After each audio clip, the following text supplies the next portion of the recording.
मी बनवणार आहे मच्छी कढी. मसाले घेतलेले आहेत. हळद घेतली आहे छोटा चमचा. मी मच्छी कढी मसाला घेतलाय 2 चमचे.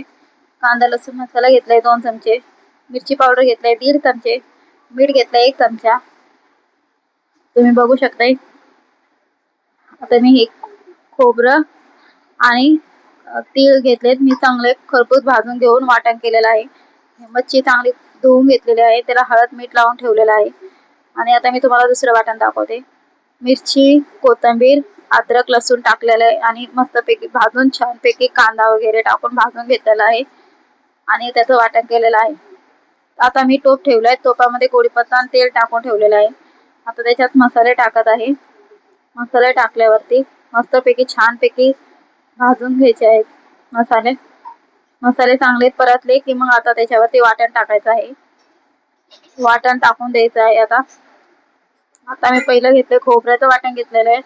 आता दुसरं वाटण घेते कांदा आणि कोथिंबीर लसूण याचं मिरचीचं वाटण घेतलेलं आहे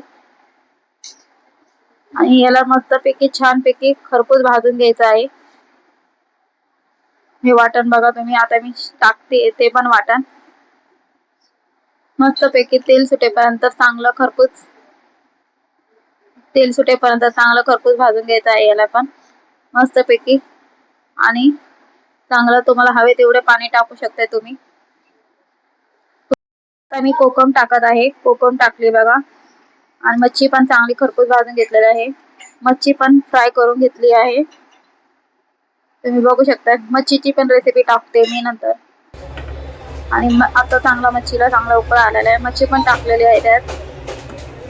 तुम्ही बघू शकताय. मच्छी बघा चांगले उकळी येऊस्तर मच्छी टाकायची आणि 5 किंवा 10 मिनिटं थांबायचं आणि तुम्ही हवी तशी घ्यायची. कोथिंबीर टाकलेली आहे वरून बघा. आता मस्तपैकी झालेली आहे. आता आणि मच्छी पण आता चांगली खरपूस भाजली आहे.